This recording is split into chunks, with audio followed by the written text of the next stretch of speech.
Pronto. Então, a paz do Senhor, minhas amadas irmãs, quero agradecer a irmã Ana Jéssica, né, que é futura pastora, já estou profetizando, viu, irmã?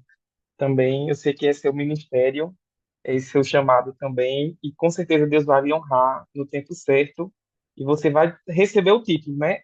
Porque a unção, eu acredito que já repousa sobre a sua vida. Gente, hoje é um desafio imenso, né, falar sobre isso.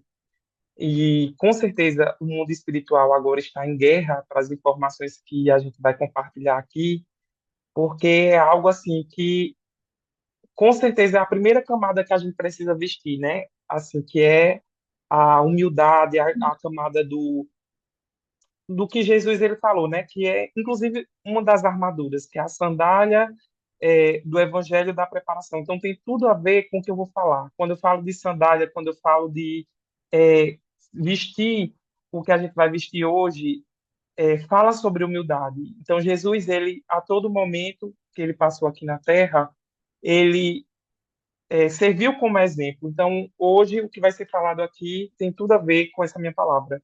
Então, eu sei que vocês já oraram, eu sei que a irmã falou, mas eu quero também fazer essa oração inicial para que as nossas vidas sejam guardadas, né? Porque enquanto a gente está aqui escutando a palavra, enquanto a gente está aqui compartilhando conhecimento, o diabo não está feliz, né? Porque o conhecimento, ele abre janelas na nossa alma e nos liberta, né? A palavra diz que conhecereis a verdade e a verdade vos libertará. Então, é isso que a gente está buscando hoje, conhecer a verdade, nos apropriar dessa verdade. Então, amém, Senhor. Queremos aqui agora entregar a nossa mente cativa a Ti, Senhor. Queremos colocar agora, Senhor, a nossa sabedoria com a sabedoria de Cristo. Queremos alinhar agora a terra no céu. E nós profetizamos agora, Senhor, que esse conhecimento que será derramado, Senhor, sobre a nossa vida será como uma unção, Senhor, sobre os nossos vasos. Nós declaramos agora que toda rachadura, Senhor, em qualquer vaso agora, Senhor, seja fechado pelo óleo do Espírito Santo. Que nós possamos reter, Senhor, essa sabedoria. Que a gente não esqueça, Senhor, nada do que for dito aqui, Senhor. Que nós possamos usar como estratégia, como arma contra o inimigo. Em nome de Jesus, eu declaro isso essa noite. Amém. Então, a palavra hoje, ela vai estar baseada em Jeremias 9, 23 a 24. Então, quem estiver anotando, e quiser que. Depois eu também posso passar para Ana Jéssica, tá bom? E aí ela compartilha com vocês. Mas é bom a gente também anotar algumas coisas, né, para a gente fixar na nossa mente.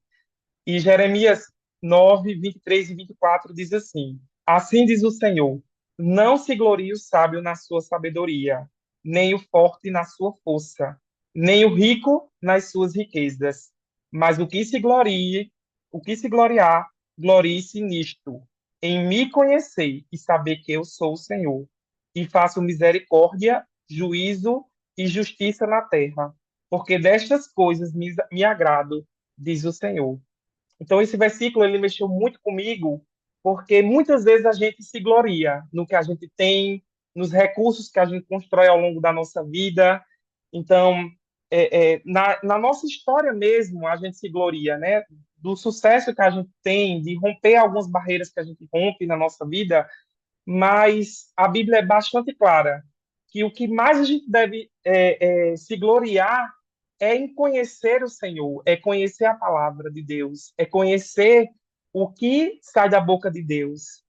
A gente sabe que a Bíblia é cheia de histórias de pessoas que conquistaram países, conquistaram, enfim, nações, reis muito poderosos, e a gente sabe que o fim de todos foi o mesmo, né? Então, todos estão agora no mesmo local, vão para debaixo da terra. Então, as riquezas, as coisas que a gente constrói na nossa vida, nada disso a gente leva. E, assim, eu não sei se vocês sentem isso, né? O peso disso, porque é, todos nós vamos para o mesmo destino. E o que é que nós estamos construindo para esse destino? Né? O que é que nós estamos nos preocupando mais hoje em dia? Será que é realmente conhecer a Deus ou realmente é conquistar as coisas dessa terra? Porque quem prometeu as coisas dessa terra, né, os bens que a terra tem, não foi Deus. Se a gente for olhar lá na Bíblia, quem ofereceu o melhor dessa terra para Jesus foi o diabo. Então ele mostrou e disse assim: olha, todos esses reinos aqui são meus. e se ajoelhar e me prostrares, eu te darei. Então, as coisas que o mundo oferece, elas nos enchem de vaidade, de desejo, e faz a gente desejar essas coisas, né? Todos os anos a gente vê aí sendo lançado, né, um smartphone, sendo lançado um novo produto, e às vezes a gente está ali tão preocupado em trocar as coisas que a gente tem antiga pelas coisas novas, em ter a roupa da estação, e em ter sempre um curso atualizado, enfim.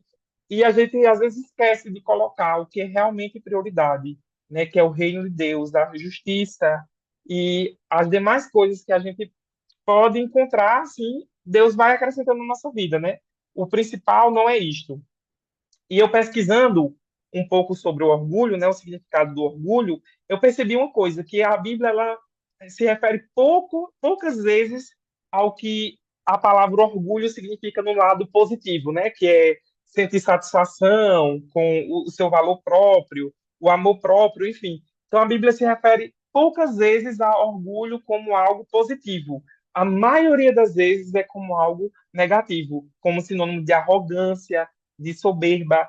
E hoje eu preparei 4 etapas para que a gente possa reconhecer que o orgulho ele trava a nossa vida. Então, são 4 tópicos que a minha palavra hoje vai se desenvolver e eu gostaria que você prestasse bem atenção em cada um deles, porque eu tenho certeza que em alguma situação da sua vida você já passou por isso.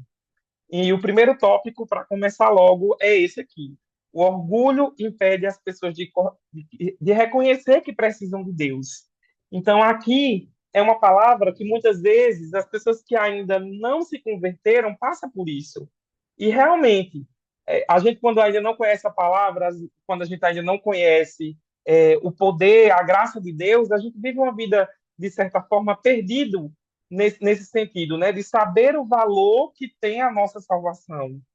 E fazendo uma comparação aqui bem simples, é, se, se hoje uma pessoa devesse muito ao banco, vamos dizer assim, né, eu estivesse devendo aqui muito ao banco, e chegasse agora uma pessoa, um benfeitor, uma pessoa que com muito dinheiro, muito rica, e quisesse pagar essa minha conta, ela não iria conseguir.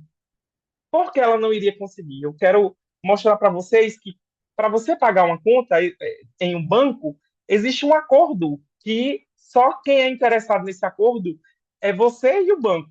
Então, existem dois lados do acordo. Então, qualquer pessoa que queira interferir nesse acordo não consegue, porque ela não faz parte do acordo. Então, o que que aconteceria primeiramente? O gerente iria receber, ficaria muito feliz, né, com essa atitude dessa pessoa querendo pagar a minha conta, né, essa minha dívida, mas para ela conseguir, de fato, pagar, o gerente teria que ligar para mim e teria que pedir a minha autorização. Sem a minha autorização, essa minha dívida não seria paga. Mesmo que eu dissesse não, esse benfeitor não teria como pagar, né? Então, assim, ele teria que ter a minha aprovação. E da mesma forma é a cruz. A mesma forma é a salvação que Deus nos deu. A gente sabe que na Terra hoje a gente está chegando quase a 9 bilhões de pessoas na Terra. E todas estão salvas? Essas 9 bilhões de pessoas estão salvas automaticamente? A gente sabe que Jesus ele morreu para todo mundo, mas nem todos estão salvos. Isso quer dizer o quê? Que para ser salvo, a pessoa ela tem que dizer o seu sim. Nessa parte do acordo com a nossa dívida com Deus, ela tem que dizer sim. Ela tem que dizer que aceita Jesus como seu Senhor e Salvador. Ela tem que permitir que essa dívida seja paga, né? A dívida do nosso pecado seja paga. Mas aí o que acontece? Muitas pessoas não reconhecem que Jesus ele é o único caminho, que ele é a verdade e a vida. Muitas pessoas elas não se rendem a essa dívida que é paga, elas não entendem que esse é o maior presente que a gente recebeu. Então, as pessoas elas vivem nessa cegueira espiritual e o orgulho atrapalha as pessoas de aceitarem Jesus como seu Senhor e Salvador. E o ato em que a gente confessa publicamente isso, o ato que a gente vai à frente dos irmãos e reconhece, isso vira uma chave muito grande na nossa vida. Por quê? Porque a Bíblia diz que todo aquele que reconhecer em público, automaticamente a gente é o quê? Salvo, porque a gente está reconhecendo que Jesus, ele é o nosso Senhor e Salvador. E a irmã louvando aqui, a palavra louvando no início, né? Ela cantou ali uma parte da Bíblia. E é interessante porque passou um filme na minha cabeça, assim, de como Jesus ele se relacionava com os seus discípulos. No início da caminhada, a gente vê que Jesus vai recrutando os discípulos para o seu time, vai formando ali, mas ele não chamava os discípulos de amigo, nem de irmão, nem nada, ele chamava de servos. Então, no momento que Jesus ele também lava ali os pés dos discípulos, né? Aí ele começa a chamar de amigo, porque ele já tem uma intimidade maior. Então ele já muda a categoria, a forma que ele vai falar, né? Então, primeiro Jesus chama os discípulos de servos, mas depois, quando ele começa a criar intimidade, ele chama de amigo. Mas só no momento que Jesus ele ressuscita e encontra lá Maria Madalena, né? E pede para anunciar a chegada dele e ele se apresenta para os discípulos logo depois, aí nesse momento é que ele chama de irmão. Por quê? Porque naquele momento é o momento que a dívida foi paga. Naquele momento foi o momento que a dívida do pecado foi cancelada na vida deles. E ele pôde chamar de irmão. Por quê? Porque eles tinham o mesmo pai. Então, a gente pode conviver com muitas pessoas, mas irmão, irmão é só quem está aqui. Irmão, irmão mesmo, é só quem aceitou a Cristo e que compartilha essa mesma graça, né, de ser salvo e de saber. Olha, eu tenho certeza que eu sou salvo e certeza de que eu entreguei a minha vida a Jesus e que eu tenho meu nome no livro da vida. Então, esse é o primeiro momento que a gente quebra o nosso orgulho. E na minha estrada de pregar o evangelho em praças, dentro das universidades, dentro de ônibus, inclusive, a gente conhece muitas pessoas e assim a gente às vezes está numa bolha aqui dentro da igreja, dentro de uma congregação e a gente não percebe como as pessoas elas são resistentes, como as pessoas elas são fechadas a dizer um sim. Eu já vi pessoas assim rejeitando mesmo. E por quê? Por diversos fatores. Mas, gente, isso é uma coisa assim que é muito séria. Se a gente for parar para pensar mesmo, o quanto de pessoas na nossa família que ainda não entregaram a vida a Cristo é algo que deve nos preocupar, porque não são poucas. E isso é o quê? É o orgulho no coração. As pessoas elas colocaram ali uma barreira tão grande que às vezes até mesmo escutar a palavra de Deus para elas é algo difícil. É algo difícil que elas rejeitam. E a gente precisa entender que o mundo ele seduz muito. E muitas vezes aquela mensagem que a gente está falando de Cristo para que a pessoa aceite a Jesus não seduz nada, não atrai nada. Muitas vezes a igreja tem perdido, às vezes, aquela essência de encantar, de mostrar realmente essa palavra de Deus. E às vezes a gente tem nos calado, onde o mundo está constantemente dando estímulos às pessoas para que elas fiquem ali, naquele ciclo sem fim.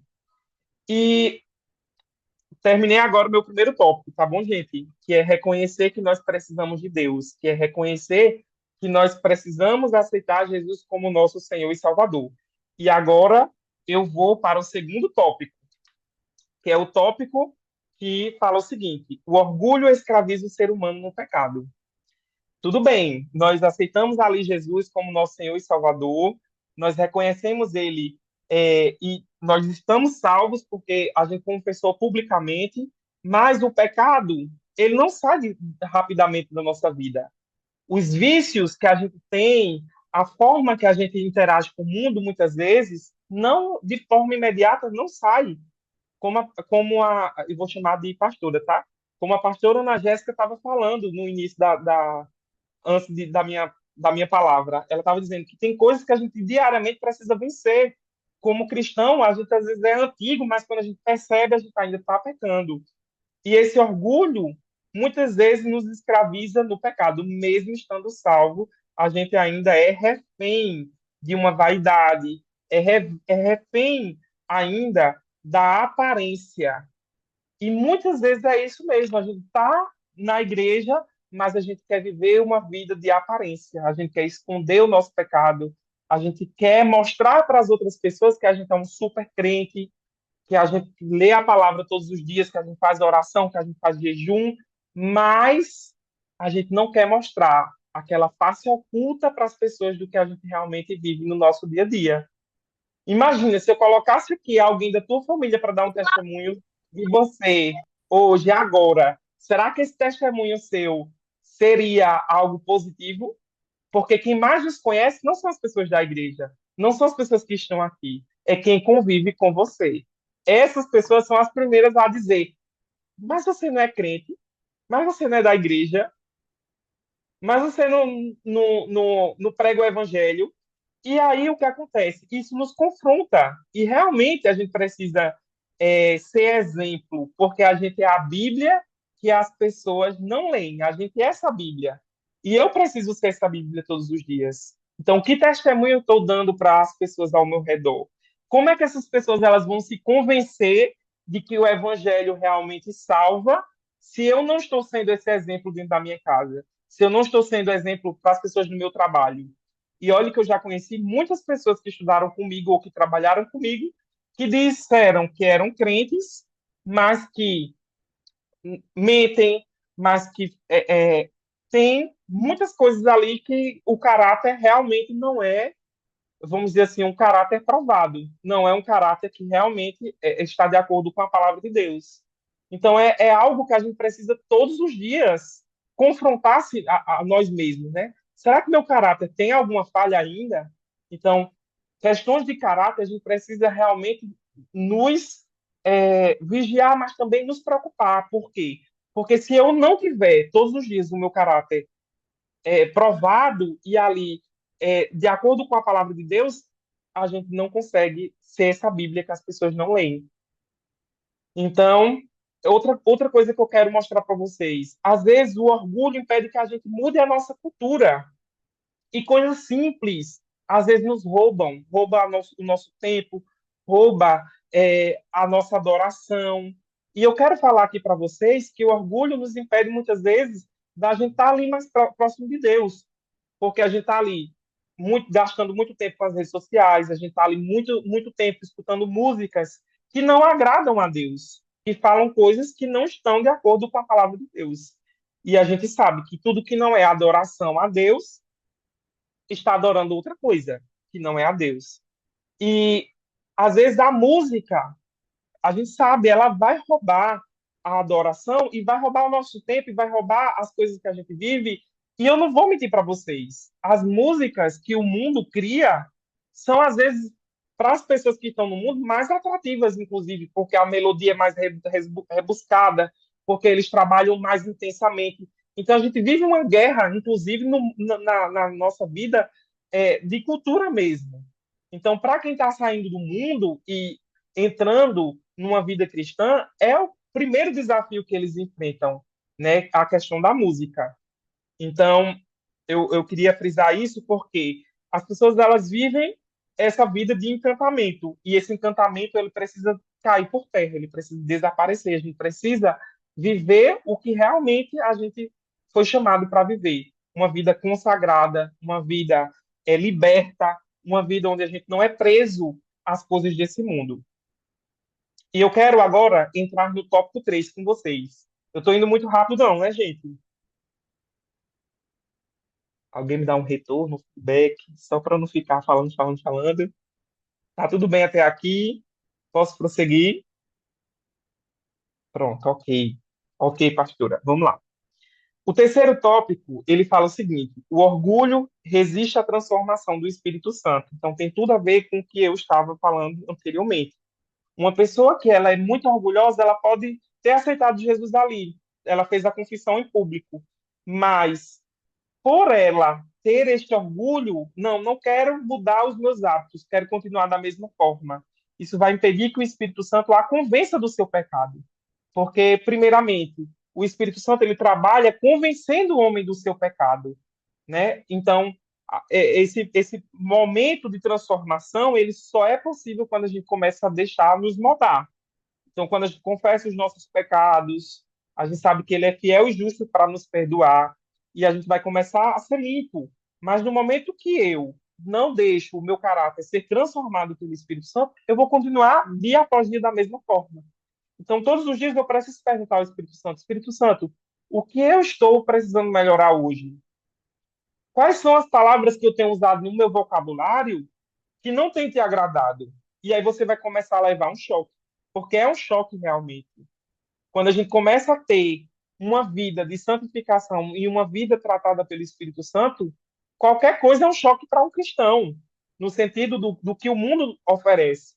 Então a gente se escandaliza com as coisas que a gente vê na internet, a gente começa a escandalizar quando a gente escuta algum palavrão. Quantas vezes eu tomei aquele choque de, poxa, que palavra forte. Essa pessoa tá. E isso por quê? Porque vai de encontro com o que a gente acredita, vai de encontro com aquilo que a gente busca melhorar. Então, uma pessoa que ela é tratada pelo Espírito Santo e ela é liberta, ela tem um vocabulário muito diferente das pessoas do mundo. E é nítido. Quando você conversa com uma pessoa cristã, você já identifica logo. Essa pessoa aqui é crente, essa pessoa aqui é cristã. Por quê? Ela não fala da mesma forma que as pessoas do mundo falam. E na Bíblia, as pessoas só reconheciam quem era o discípulo de Cristo porque os discípulos de Cristo tinham uma forma diferente de falar. E não é porque eles tinham um sotaque diferente ou porque eles tinham algo na sua fala diferente. Não, era o vocabulário que eles usavam. E eles eram reconhecidos dessa forma. Então, à medida que a gente começa a ser tratado pelo Espírito Santo, a forma que a gente se comunica é totalmente diferente. E você vai perceber isso. As pessoas ao seu redor vão perceber. E vão ver que você é uma pessoa que vai proferir palavras de bênção na vida das outras. Você vai ser a pessoa que vai profetizar, você vai ser a pessoa que vai abençoar, você é a pessoa que vai dar a resposta mansa, enquanto outras pessoas vão dar aquela resposta mais branda. Então, imagina, aquela pessoa vai vir com a fúria para você e você vai dar uma resposta calma. As pessoas não se conformam com isso. As pessoas elas não aguentam isso. Pelo contrário, é como se estivesse colocando brasas em cima da pessoa. Isso por quê? Porque a resposta mansa ela acaba com a fúria, ela acaba com a investida do diabo. Então, muitas vezes a gente cai em ciladas porque a gente não é manso ainda, porque a gente não é lapidado pelo Espírito Santo. E a gente precisa abrir a porta do nosso coração para isso. A gente precisa abrir a porta para que a mansidão entre no nosso coração. Quantas pessoas já esperaram a reação minha e disse, poxa, como você é calmo, né? Numa situação tão complicada quanto essa, você responde dessa forma e tem outras pessoas que vão achar que você é uma pessoa besta, mas você não é uma pessoa besta.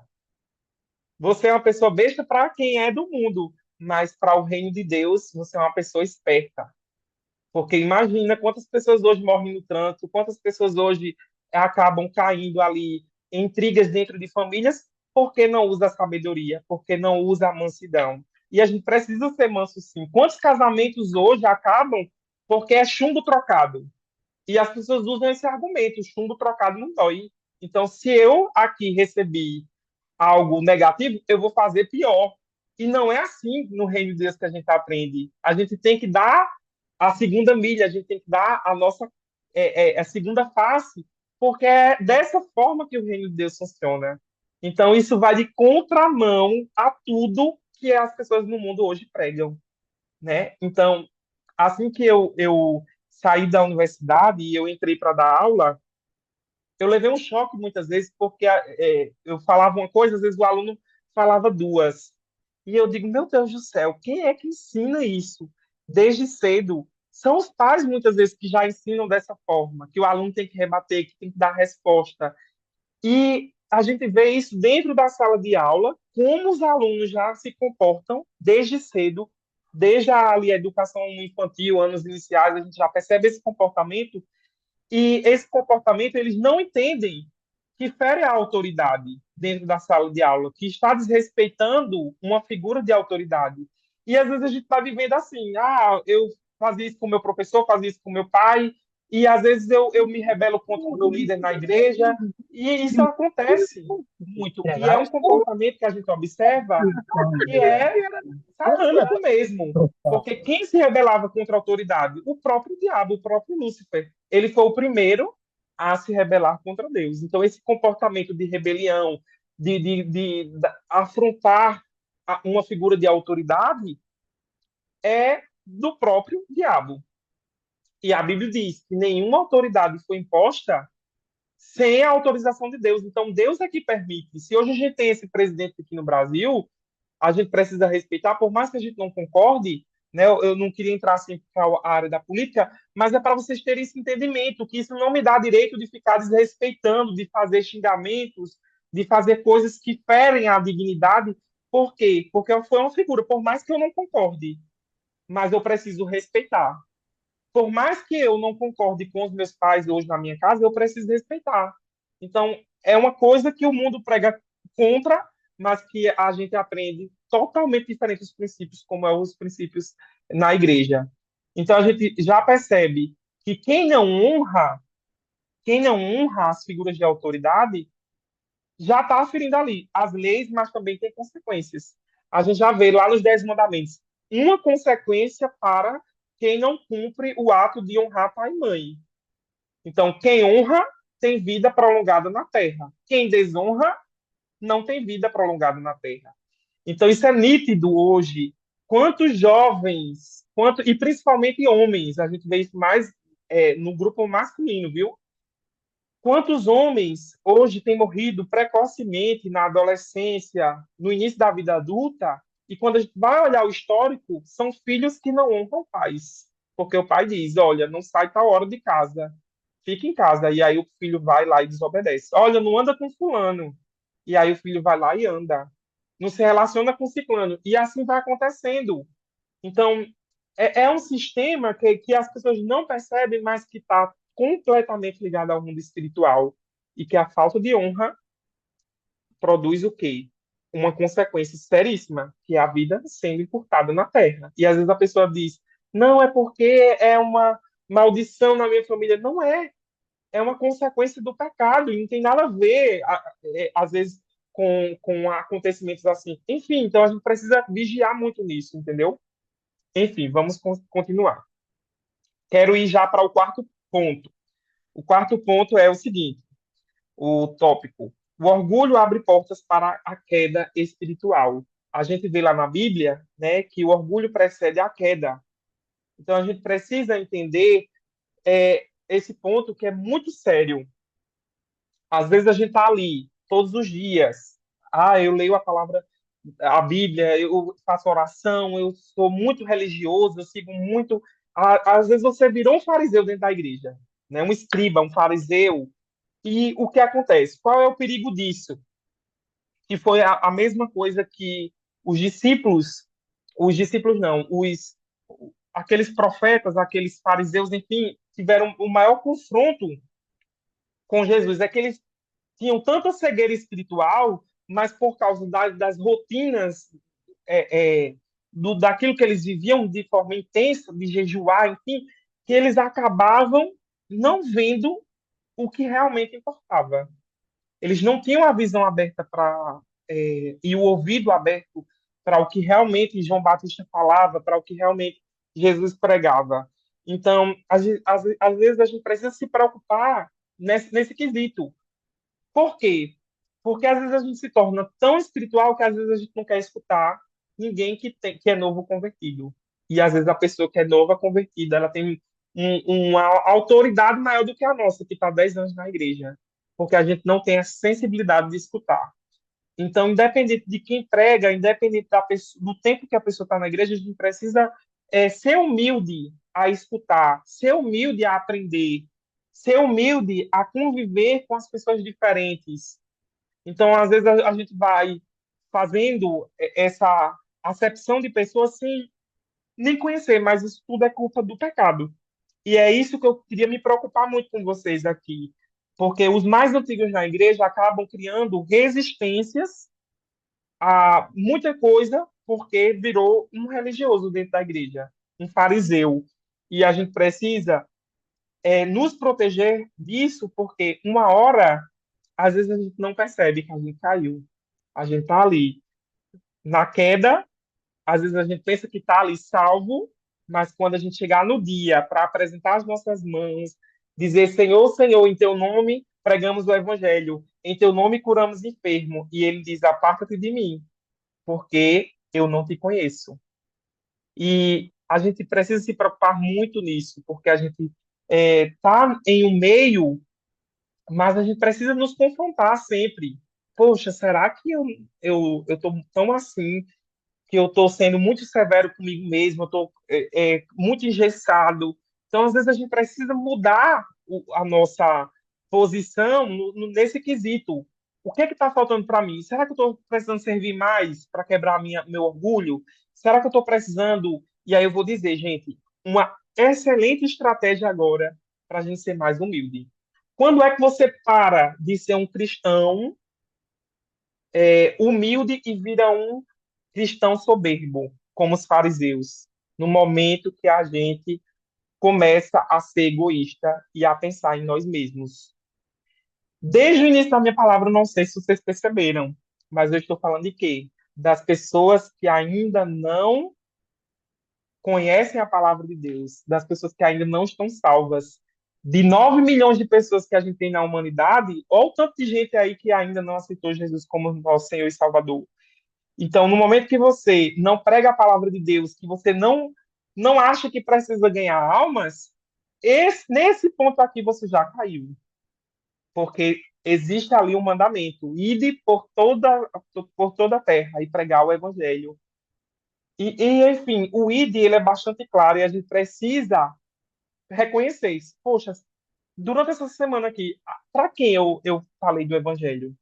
Para quem eu contei meu testemunho? E às vezes, quando a gente vai refletir, não foi essa semana que a gente falou nada para ninguém. Quando a gente vai pensar, já vai um mês. Quando a gente vai pensar, já foi um ano. Quando a gente vai pensar, já foi 10 anos que eu não falo para ninguém de Jesus. E aí, será que Jesus quer te salvar? E sozinho? E quer que você viva tudo o que você vai viver na eternidade sozinho? Claro que não. Porque a palavra de Deus diz que ele não se orgulha na morte do ímpio. Então, quando uma pessoa que não conhece a Jesus morre, Deus não se agrada, porque Deus não se agrada na morte do ímpio. Então, a gente precisa alcançar as pessoas antes que elas morram sem conhecer a Cristo, porque quando elas morrem sem conhecer já é tarde demais. Aí ninguém pode fazer mais nada. Então, enquanto temos tempo, nós podemos anunciar as boas obras. Enquanto nós temos tempo e fôlego de vida, nós precisamos libertar as pessoas e mostrar para elas que existe jeito na vida delas. E aí eu quero dizer para vocês um versículo que está lá em Salmos 81, que ele se inicia assim: Ah, se meu povo me escutasse, se Israel andasse nos meus caminhos, eu abateria o seu inimigo. Eu abateria o seu inimigo. E quantas pessoas hoje estão andando com Deus? E quantas pessoas hoje estão aqui me escutando e não entende que se a gente andasse nos caminhos do Senhor, Deus abateria os nossos inimigos, sem a gente precisar fazer nenhum esforço. E então não existe libertação mais maravilhosa que essa, é andar no caminho de Cristo. E quantas pessoas hoje vivem também uma vida que eu vou ser bem rasgada agora, comendo o pão que o diabo amassou, vivendo sempre em dívidas, vivendo sempre no vermelho, vivendo sempre em situações onde não tem absolutamente nada. E isso por quê? Porque elas não andam no caminho de Deus, elas não caminham. E o inimigo sempre está ali tragando, sempre está roubando, sempre está fazendo com que a pessoa fique com falta das coisas. Então não tem como a gente ter vida abundante, porque é isso que Jesus ele promete, né? Que a gente tenha vida e vida em abundância ainda nessa terra, mas às vezes a gente não está ali andando no caminho. E o inimigo não está sendo abatido. E o inimigo sempre está ali, roubando a sua força, a sua coragem. Você quer até pregar a palavra de Deus, você até se anima, mas quando você vai pregar, bate aquele desânimo. E aí você precisa entender que o inimigo precisa ser abatido, porque ele está roubando as suas forças. E como é que esse inimigo vai ser abatido? Quando você começar a andar no caminho. Olha só como Deus ele diz aqui para Davi, né? Ah, se o meu povo me escutasse. Eu imagino assim Deus como se estivesse corrigindo uma criança, sabe? Como se um pai estivesse corrigindo uma criança. Ah, se meu filho me escutasse. E é muitas vezes assim. Às vezes a gente está aqui, mas a gente não escuta a Deus. Os nossos ouvidos estão como se fossem ensurdecidos. A gente não consegue escutar com clareza a palavra de Deus. Então, o que eu estou falando hoje para vocês é para que a gente realmente se incomode hoje. Tem muita gente aqui que precisa ser incomodada, que precisa sair da zona de conforto. Não adianta só, gente, entregar a vida a Deus e, tô salvo, pronto, agora eu vou todos os dias ler a Bíblia e a palavra. Mas as outras pessoas que estão ao nosso redor, as pessoas que precisam de ajuda da nossa mão, que precisam ter o inimigo abatido. Então, às vezes a gente precisa sair dessa posição de orgulho e pregar a palavra de Deus. E no final do capítulo 81, diz assim: Eu saciaria com trigo mais fino e com mel que escorre da rocha. Então, isso que Deus está prometendo, além de abater o inimigo, ele está dizendo que vai nos saciar com trigo mais fino e com o mel que escorre da rocha. Se caso a gente escutar ele e se caso a gente andar no seu caminho. Então, para que a gente receba essa promessa de Deus, a gente precisa cumprir essas duas coisas. E faz parte de cumprir a promessa de Deus, pregando a palavra de Deus e evangelizando as pessoas que precisam ser evangelizadas. Então, se a gente cruzar os nossos braços e achar que está tudo bem, no final você vai escutar isso. Afasta-te de mim, porque eu não te conheço. E eu tenho certeza que não é isso que você quer escutar. É, vamos lá. Então, o quinto e último tópico é esse. O orgulho impede as pessoas de ganhar almas. Então, tem que ser o seu clamor diário. Quantas almas eu vou ganhar hoje? Quantas pessoas eu vou ajudar ao Espírito Santo ali, junto com o Espírito Santo, a escrever o nome dessa pessoa no livro da vida? Então, acho que não tem, gente, felicidade maior no mundo de você chegar no céu e, além de ver seu nome, de ver as pessoas que estão abaixo do seu nome e ver quantas pessoas você conseguiu ajudar nessa jornada, nessa caminhada. Então, assim, eu não sei se minha palavra hoje foi muito dura, mas é algo que a gente precisa ter no nosso alvo. A gente se preocupa com tantas coisas, mas às vezes a gente esquece do que é mais urgente para Deus. E que se a gente não pregar para toda criatura, primeiro, as rochas clamarão. E eu não quero que as rochas clamem no meu lugar, tem que ser eu. Segundo, a gente precisa entender que os anjos queriam fazer esse trabalho, mas esse trabalho foi dado a nós. E terceiro, eu queria dizer também para vocês que Jesus ele não vai voltar enquanto a gente não pregar. Enquanto todas as pessoas escutarem que esse benfeitor pagou essa dívida que é muito mais do que uma dívida milionária em um banco. É algo muito mais necessário, sabe assim? É algo muito pesado e que Jesus retirou esse peso. E as pessoas elas vivem como se não existisse esse pagador dessa dívida. E a gente precisa mostrar, ó, tem uma pessoa que pagou essa dívida, que era tão alta, tão alta, tão alta, mas que agora você pode viver sem ela. E aí você vai ver, é igual aquela abertura de The Chosen, né? É um peixinho na sua família, nadando ao contrário, mas daqui a pouco um outro peixinho vira para a mesma posição que você estava, e daqui a pouco outra. E à medida que as pessoas elas vão conhecendo, elas vão mudando de posição. Mas se essas pessoas não quiserem, você fez seu papel, né? Às vezes também a gente precisa reconhecer o momento de parar, né? Eu sei que algumas pessoas aqui, eu estou falando aqui de forma específica mesmo, para algumas pessoas, já pregaram muito a palavra de Deus para algumas pessoas da sua família e até agora não aconteceu nada. Então chega um momento que a gente precisa também pegar as nossas sandálias, bater o pó e partir para outras pessoas. Porque o tempo da misericórdia e da graça também tem um tempo, né? Então os discípulos não insistiam muito também em determinadas cidades que eles iam. Tinha um tempo. Se aquelas pessoas não atendiam aquele pedido, elas não reconheciam que Jesus era o seu Senhor e Salvador naquele tempo, elas perdiam a oportunidade. Então, eu sei que é muito difícil a gente, meu Deus, aquela pessoa não quer mais, eu já falei, parte para outra pessoa. Vai chegar um momento que essa outra pessoa vai chegar o tempo dela, se ela não reconhecer, pronto, acabou. Então, é isso. A gente precisa também saber o tempo que a gente precisa parar, sabe? Eu sei que é difícil, mas a Bíblia é bastante clara. A gente também não pode desperdiçar essas pérolas que são muito importantes, que são muito preciosas, e atirar essas pedras aos porcos.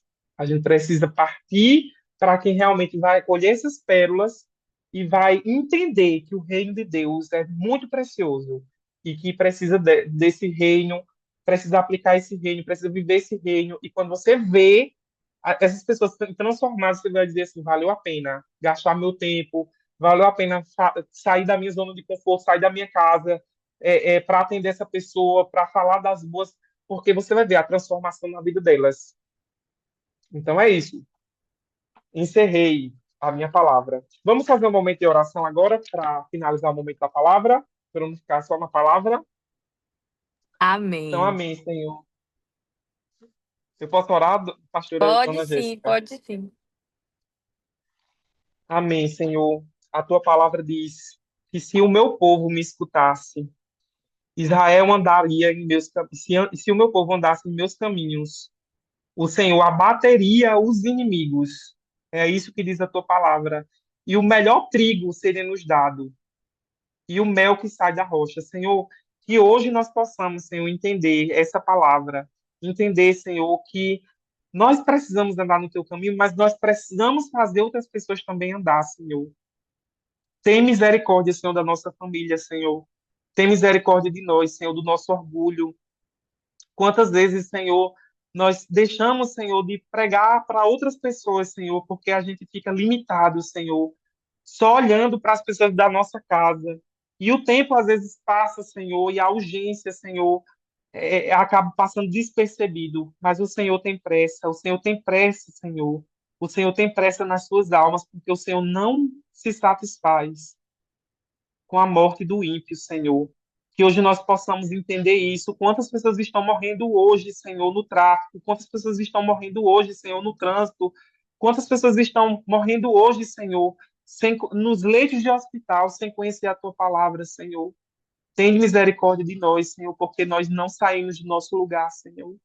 Essa pessoa poderia ter tido tempo, se nós pudéssemos nos levantar, Senhor, e tivéssemos pregado essa palavra da salvação para elas. Que nós possamos, Senhor, hoje, Senhor, sair dessa zona de conforto, Senhor, e ter essa urgência que o Senhor teve. O quanto de pessoas o Senhor ganhou em 3 anos e meio, Senhor. Nos capacita, Senhor, nos capacita, Pai, todos os dias. Tira o nosso orgulho, Senhor, para que a gente possa pregar, Senhor, para as pessoas que ainda não conhecem a Tua palavra. Que nós possamos chegar primeiro, Senhor, que o diabo, Senhor. Que nós possamos libertar primeiro, Senhor, em nome de Jesus, que a gente possa ser o canal, Senhor, a porta e a janela, Senhor, do céu para a vida delas, Senhor. Em nome de Jesus, que o Senhor capacite cada irmão aqui. Amém. Amém. Glória a Deus. Antes de encerrar, eu queria estar fazendo um apelo. Se você ouvir essa palavra falou o seu coração, você está ouvindo no YouTube, você entendeu que alguém pagou a dívida e você aceita esse pagamento. É, declare: eu aceito o Senhor como Senhor e Salvador da minha vida. Eu me arrependo dos meus pecados e entrego a minha vida e os meus caminhos para serem guiados pelo Senhor em nome de Jesus. E coloca aqui no comentário caso você tenha feito essa oração.